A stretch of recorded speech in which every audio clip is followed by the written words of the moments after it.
Okay, today we're playing a game on Numbani. The average SR of this game was 1,714, and we will be playing about half the game as Zenyatta and about half the game as Moira, and a few minutes of Ana at the start, but not very many. Not enough I felt that she needed to be included. Our current team composition is D.Va, Zarya, Reaper, Genji, Lucio, and Ana. So, first reason it's sad is we don't have a Mercy, which is always sad, because Mercy's still really strong, who knew? The other thing that's sad about it is Reaper isn't very good at attacking the first checkpoint on Numbani because it's a lot about high ground control, and Reaper's not very good at that. His only vertical mobility is teleport, and you can't really use that very freely, so he's not very good at this checkpoint. And other than that, it's fine, but not having Mercy is very sad. In the accompanying email, it says, I tend to play Moira on attack and Zen on defense because I think Zen's ult is better at defense and Moira's ult allows the team to push in. Thoughts? That is correct information, yes. I'll play Moira on both sides of the map, I don't really care, and people will play Zenyatta on both sides of the map. It's not the biggest deal in the world, because Moira's ult can be used aggressively and defensively. Zenyatta's can only really be used defensively, but that's not necessarily the end of the world when you're attacking or defending, because you still like to have a defensive ultimate regardless. So it's not the biggest deal in the world, but yeah, Zen's ult is better at defending and Moira's is better at attacking. Though I think the difference, I don't think the difference is drastic enough to, like, decide the pick, but yes, that is true. The other thing it says is, also my plan is to play a different category every season. For example, in Season 8, I'm only playing supports. In rare cases, I play someone else because there's already 2 supports. Is this a good strategy? I'm good with 2 or more characters from each category. I don't know what it would be a good strategy for, exactly. For climbing, not really. Because you're better off just playing the heroes that you like to play, really. If the plan is to be more familiar with every hero in the game, then yeah, I suppose so, but I don't think that's necessarily a huge deal either. I would just say that if you're talking about climbing, then the best strategy is just to play the heroes that you like to play and the heroes that you're good at playing. If the plan is to be familiar with more people, yeah, I guess so, but I would also say that's not super important. So, anyway, let's start the game. We are attacking Numbani. Let's go. That's much too loud. Let's lower that a little bit. So we can see they have a Symmetra, because of course they do. How very fun.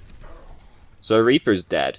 Reaper was already not good at attacking this checkpoint, but now he's dead, so he's even less good at attacking the checkpoint. So I suppose Reaper was technically already dead. He's double dead now. So our team has decided that we're going to try and go this way. Now, granted, we know they have a Symmetra, so going up is a really bad idea, so at least we didn't go that way. But this way is not much better. They also have a Bastion. Wow, that's annoying. We are playing Ana, so we can try and trank the Bastion. Ana's pretty good against Bastion for that reason. But the rest of our team is not so good. So Symmetra actually died before she got to put her teleporter down, despite she has got enough ult charge to put that teleporter down, but she just died, so no need to be concerned about that. Our team have been very spread out up until this point, which has been very inconvenient for us as Ana. But we have all sort of recollected over here now. I'm going back because I wanted to see how much health D.Va had. Okay, I was like, you don't want to shoot 2 minutes. You don't want to, like, keep shooting into somebody that was full health, but no, she was really wounded at the time. So, we are the main healer because the other healer is Lucio, but our team are not being very helpful, honestly. Being back here is, like, really dangerous as Ana, but we have just seen most of their team die, so it's not the end of the world. No need to trank that boy, because him being unconscious right now is irrelevant. He's already purple, so he's not going to be healing, and he's not long for this world. He's mostly dead. Ana's cooldowns are really long, like, 12 seconds is an eternity. And her grenade is much better at 10 seconds. Her cooldowns are really long. The most common mistake Ana players make is they're too frivolous with their cooldowns. So, be very careful with your cooldowns. I know we're actually playing more Ana than you probably thought we were going to play, but we use this ultimate and that's basically it. We don't have a fantastic ult target, really, because Genji is McCree now, so our best target is Reaper, and, you know, so it's not great since the ult doesn't have the speed boost anymore. Oh, it used to be really strong, but not so much now. D.Va is probably our best consistent target in most situations, honestly. McCree's okay, but the McCree has to actually be able to shoot people. I wouldn't trust a silver McCree to be good enough to warrant nano boosting. So Bastion's over there. Bastion's sleepy now. Bastion's no longer sleepy. How can a robot even be sleepy? It doesn't make any sense, but he was. Have you ever actually seen... If you trank D.Va, have you ever actually seen what D.Va looks like inside the mech? Because D.Va's not asleep, the mech's asleep. And D.Va just looks really pissed off about the whole situation inside the mech. It's very hard to be in a situation to see D.Va's face, but... So, we miss, all cool. We actually had our trank up, but unfortunately didn't actually get it. Really, like, the best you're doing right now with the grenade is to, like, throw it at your feet. It's hard to hit somebody directly with a grenade. If you throw it at your feet, you're gonna hit her and yourself.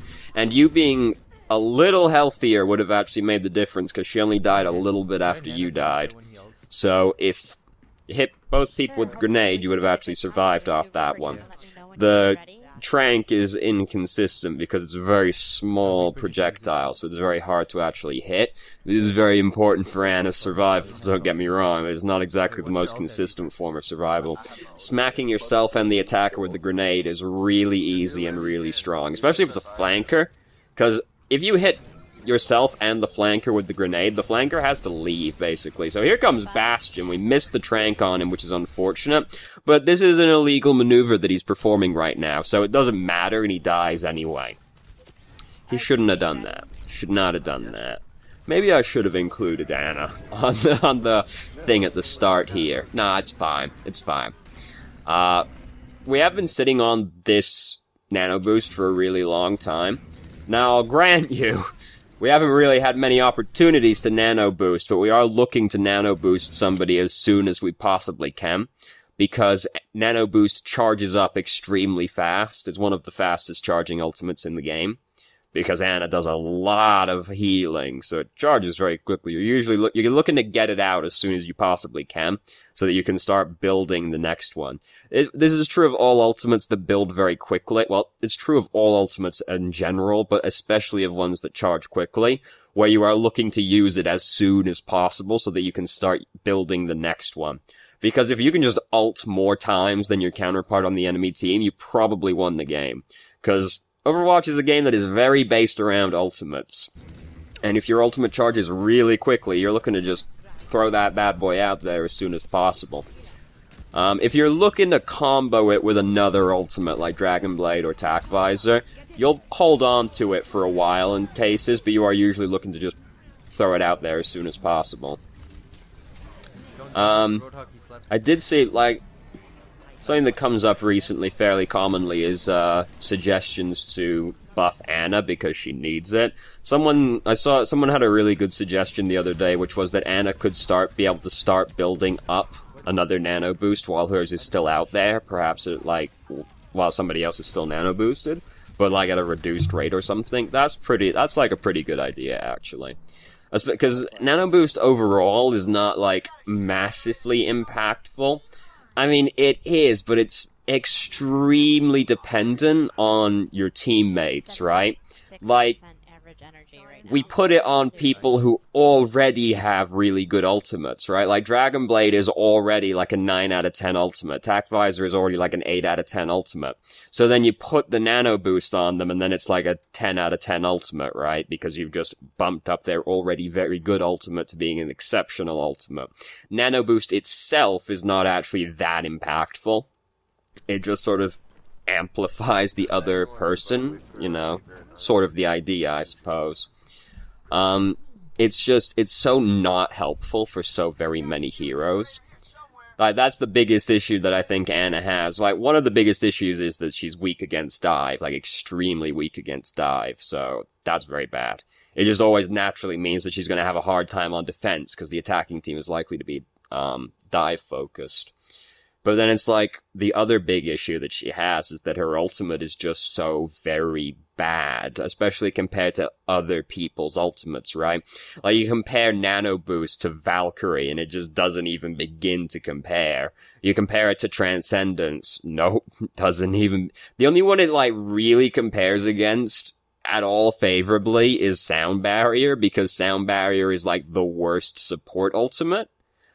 Or maybe you argue Coalescence, because, like, Coalescence is kind of a worse Transcendence, but, like, Nano Boost is, like, right at the floor in terms of actually helpful ultimates. I think it's time to give her ult the speed boost back, so that, her ultimate actually has a degree of consistency. Because if you give it the speed boost, suddenly you can Nano Boost so many more people, right? Like, you can actually just Nano Boost the Reinhardt anytime, and he will be effective again. And, like, the issue people had with that one was that there's, like, no counterplay to Nano Boosted Reinhardt running right at you. I don't think that's true anymore, because people play so many more mobile heroes now. Like, the game has gotten so much faster that I don't think the speed boost on Nano Boost, like, significantly breaks the game anymore in the way that it used to. I think we're also just better at the game now, so I think people would be... Because, like, as long as you're not standing in stupid places, you can probably run away from the nano-boosted Reinhardt, because he does have to actually gain on you first. So, as long as you aren't just, like, next to him at the start, you can probably get away, if you don't already have some kind of mobility. So don't forget, Valkyrie, now, Mercy can just leave as soon as, like, Reinhardt gets nano-boosted. She's just fucking gone. Moira can just fade, and then Reinhardt's gotta catch up to her again. Waste a bunch of time on the nano boost. People play fucking, like, Genji all the time. You know, people play Winston and D.Va all the time. Orisa, you wouldn't even kill that quickly as a nano-boosted Reinhardt. Roadhog, you don't even kill that quickly as a nano-boosted Reinhardt. Like, I don't think... That was, like, an issue at the time. Was that you could just nano-boost Reinhardt, and it was just, like, really annoying. I don't think that's so much an issue anymore. If it has the speed boost, suddenly you can just nano-boost Reinhardt, and he's always going to be okay. You can nano-boost Reaper, and he's going to be... Like, he doesn't even need to have his ultimate. If he's got the speed boost, Reaper is suddenly stronger, right? So nano-boost is more helpful with Reaper. Pharah would benefit from it more. A bunch, like, Soldier would benefit from it more. Not that he needs to benefit from it more, but D.Va would benefit from it more. All tanks, basically, would. Like, nano-boosted Winston sprinting at you at Mach 10. That's scary. So, that's what a rambling point. But, like, I think we should give Ana her speed boost back. I don't think it would be as much of an issue as it previously... Did you just see that, Junkrat? I was sat here, just kept talking, looking at this, like, I couldn't actually believe my eyes. This Junkrat's just sprinting into the team, trying to break D.Va's mech, because it's low health. Like, what? He's just, like, running down the tunnel. The absolute madman. Anyway, so we're playing Moira now, who is a much better hero than Ana. We have immediately run out of our resource. This is the problem Moira has, where, I don't think it's that much of an issue, but if you're playing against a team that's got, like, a Reinhardt in the way, and your other healer is an off-healer, you will tend to be more strained as Moira, because you have to do more healing. Also, we knew he was using Tac Visor. Don't, like, come out into the path. And if he comes into sight, just fade out immediately. You don't want to risk getting killed. Now, you don't want to hold the left click over people. The goal is to let the regen do as much as possible. And Lucio is currently in here, basically being another regen. So you don't need to hold it down constantly. Symmetra's behind us now. This is, like, the most drastic overreaction in recorded history. We gotta stop this Symmetra right fucking now. She's coming in from behind with no charge on her weapon. We gotta stop her. She has been stopped, but at what cost? So, we've almost got Coalescence built up, so there's that. If you do have to hold left-click over people for an extended period of time, Like, I never really even look at this gauge, but if you, like, hold left-click down for, like, a few seconds, try to do a few seconds of damage after that to, like, even it out, because if you have, like, it takes so long for the resource to regen by itself, so if you've had to just hold it over people, try and do some damage to even it out afterwards. It's hard when the other team has a shield, like Reinhardt, because he can't go through the shield. Soldier's already got attack visor again. He's been shooting some people. It's okay. It doesn't even matter. Doesn't even matter. It's no issue. So now we're playing. Right, the middle parts are cut out, and yet it's still a 20-minute video. How about that? We play a few rounds on Numbani today. A rare day, I know. So we're playing Zenyatta now. So usually when you're playing Zenyatta, you don't want to stand over on this balcony because Zenyatta hates people being right on top of him. And this balcony is where people are going to be right on top of you. The opposite balcony, which we haven't at any point looked at, so I can actually, like, that one, the one Orissa's on right now. This is where you stand as Zenyatta, because Zenyatta hates people being on top of him. You're usually looking to stand in places very similarly to Soldier, as far away as possible, preferably on high ground. And because you don't want people next to you. As long as you're in range to put your orbs on people, you're inside your effective range, because your weapon has no fall-off damage. On here, it's so easy to die, and if you get in trouble, you've got nowhere to go, right? Like, there's nowhere to run, because if they jump on you here, what are you gonna do? You can jump off here into the rest of their team, probably, or they'll just follow you. If you're gonna try and go over here, you've got to run down the staircase, through the hallway, slow-ass Zenyatta. There's nowhere to go. If you jump off and, like, go into the lobby below you, you're fucked in there as well. So this is a really bad place to stand as Zenyatta, because you hate people being on top of you as Zenyatta, and you've got nowhere to run to if they jump on you, on top of them being very likely to jump onto you here. So we usually stand over here as Zenyatta. Yeah, you'll do less damage, but you're way less likely to die. Like, it's so much harder to get killed over there. Especially in this kind of situation where we've got, like, an Orisa and a Bastion sitting over there as well. Like, it's really hard to kill us over there right now, but we were standing over on that balcony, and now we're on the point. We want to get off the point as quickly as possible as well. The point is the most scary place to stand, always, because it's the place that's going to get the most attention directed to it. So as a support, we try to avoid standing on the objective as much as possible. We're currently walking into the person we're shooting at. Don't do that. That's also very bad. And just in general, during this entire fight, we could have been standing further away, because we don't want to be close to people that we're fighting as Zenyatta. We want to be really, really far away, so that we're hard to kill. Now that the fight is over, and there's nobody in the way, we should be going over to the other balcony. We're resetting up on the high ground, so that's step one. But we are on the wrong, like, we should be over there. That's so much safer. Look at how safe that balcony is. Sat next to an Orisa and a Bastion as Zenyatta. Oh, they can't even dream of touching us. Unless they kill everybody else, in which case they can definitely touch us. We don't want to be doing this. We're moving into the people we're shooting at again. We don't want to be down here. Like, yeah, you'll do less damage over there. It's why, like, Soldier and McCree players don't like to stand over there either, because they do less damage. But, like, standing on this balcony is so scary. Like, you're so likely to die that if you are a long-range hero, you just want to be over on the other balcony.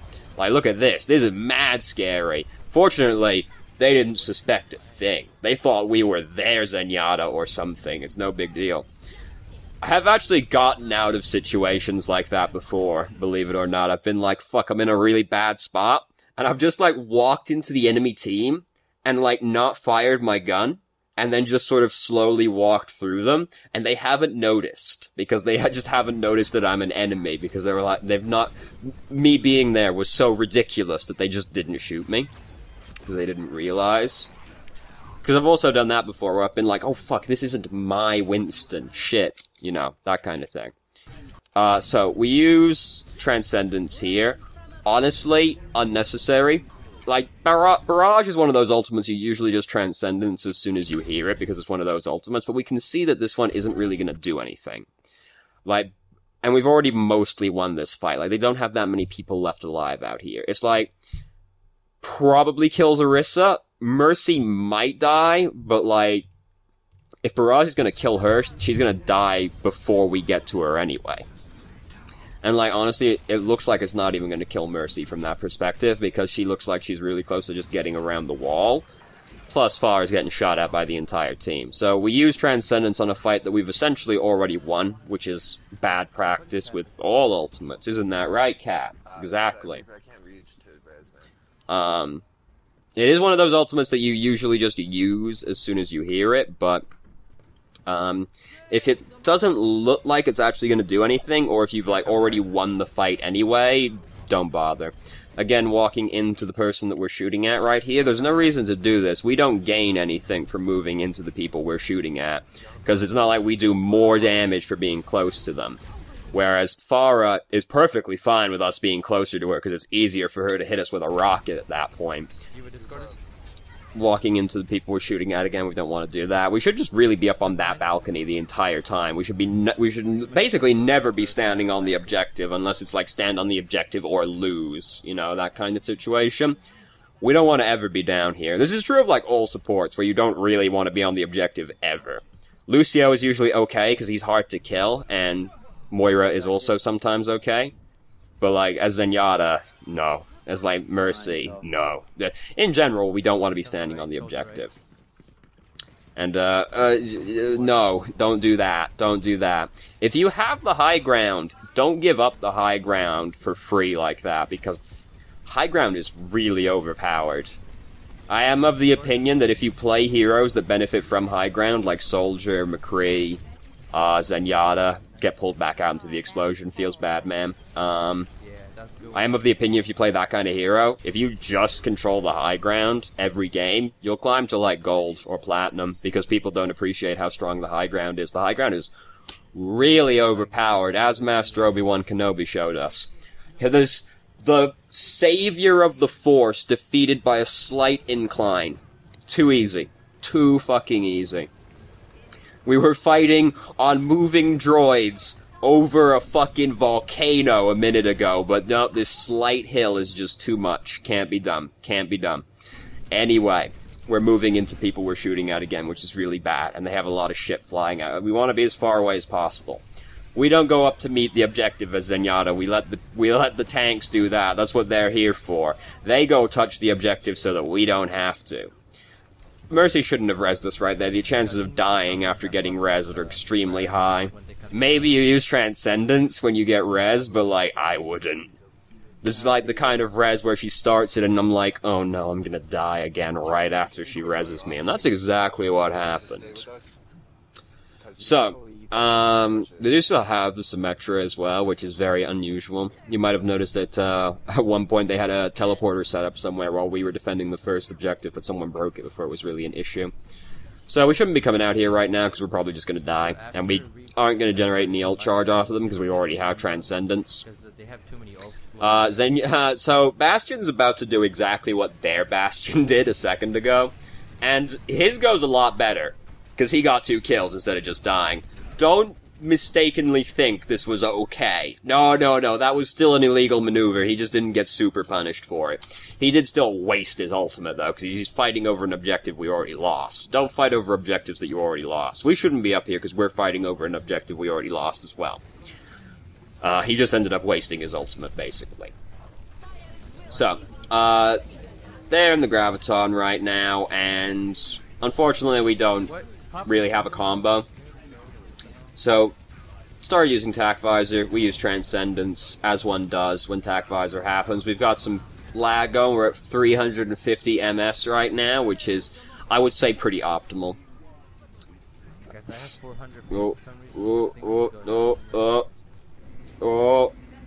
gonna fix itself, don't worry. Eventually. We tried to communicate what we had ping-wise, but they probably just heard you know. Oh, we're up to nearly 600 MS right now. Nice. I mean, just go stand further back in general. Oh, very nice background. Just go stand further back in general. But, like, if you start lagging, try and back up, because you're probably gonna die, and If you back up, you're less likely to die. Though, if you've got 600 MS, backing up is sometimes difficult. If you've got a lot of ping, it's hard to stand still properly. Have you noticed that you can try and stand perfectly still, but you'll, like, jiggle on the spot if you've got really high ping? It's really weird. 'Cause, the one thing high ping should never really affect is trying to stand perfectly still, but in this game it does. It's very odd. It's very odd. I've never seen another game like that. Anyway, so now we gotta defend again. We have slightly more time to attack than them, but 21 seconds is not exactly the be-all or end-all. We might get one more push than them, but, like, probably not, because this is silver. Anyway, we should still be on the other balcony. Even though, like, that's, like, we can still stand next to McCree. McCree is still, like, bodyguards the back line. He won't, because he's silver, but, like, theoretically, right? Good practices. McCree is supposed to help you. And we should be over there anyway. Look at Reaper go. Look at Reaper not get punished because nobody's noticed what's happening. Right? Like, he's just back there having the time of his life right now, bullying some poor support around. And the tanks, they don't suspect a damn thing. Not a thing. So we should break these turrets right here. Because we can see some turrets on the wall, and we were in a position to break those turrets for free. We also shouldn't have jumped off, because we don't want to be down here. And we shouldn't be on that balcony, we should be on the other balcony, but we definitely don't want to be down here. Again, don't give up the high ground if you don't have to. You know, I thought we played like half the game as Moira, but I was incorrect. It looks like it's more like a third, so... yeah, whatever. It's fine, you know, it's fine, who cares? I spent like the first 10 minutes of the video talking about Anna's ultimate. Who gives a shit, right? Now we're Moira again. Good hero. Nice. Mercy's emoting over here.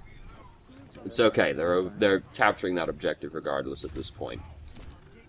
So, there goes Winston, way ahead, gonna get himself killed. We're looking at the scoreboard and didn't notice that Mercy was really low health. We're currently at 12 health, which is really scary, but now we're being healed, finally.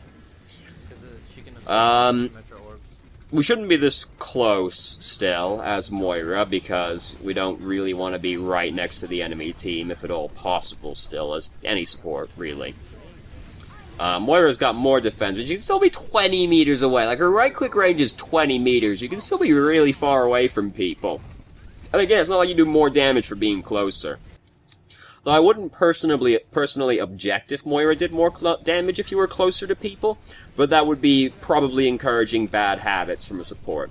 Kind of like how Mercy's old ultimate encouraged letting your entire team die, which is very counterintuitive for playing a healer, you know? Probably don't want to encourage a healer going into the enemy team, either. So, important to remember, we are still a healer, even though we are encouraged to do damage quite highly, we are still a healer. So if we see Mercy getting fucked, we are meant to heal her before we start doing damage, and she's like, Mercy shouldn't have been doing that, first off, don't get me wrong, she shouldn't have been doing that, but healing is still our #1 objective as a support.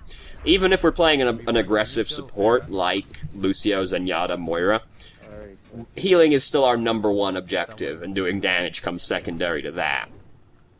So, you know, it's a pretty standard overtime situation right now, where they're pushing really far.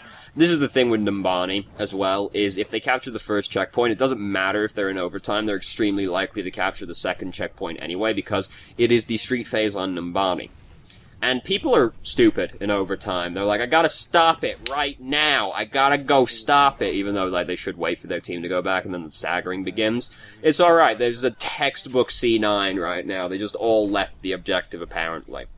Now, the thing is, even though capturing the street phase is really easy, even in overtime, the fact that your team sees that that happens and it tilts them. And as we know in Overwatch, or any game, really, the team that tilts first is the team that loses. Reaper, can you play Junkrat? Numbani is one of those maps that is extremely prone to one team tilting very harshly. So, you can place your bets now. Do you think we're gonna do it, or do you think we're gonna fail badly? Oh, is Reinhardt bronze? Oh no, that's bad. Oh no, that's very bad. Oh no. Oh no, he's never gonna push right click. Oh dear, that's very sad. GG, boys. Anyway, don't actually be like that. You know, I'm half joking. Tracer behind us? You know, just because he's bronze doesn't mean he's bad, necessarily always bad, is disproportionately bad to most other players. And Reinhardt is a hero the people in Masters, I would know, play badly, because I'm in Masters, and you know what I do when I play Reinhardt? I push this button a lot, because I want to go in there, and I want to hit people, and boy does it feel good when you pin somebody against the wall. Now this boy's in bronze, he doesn't know how to play the game yet, but he does know that pushing shift and pinning someone feels real good. I know that, so he knows that. Look, there he goes, you see?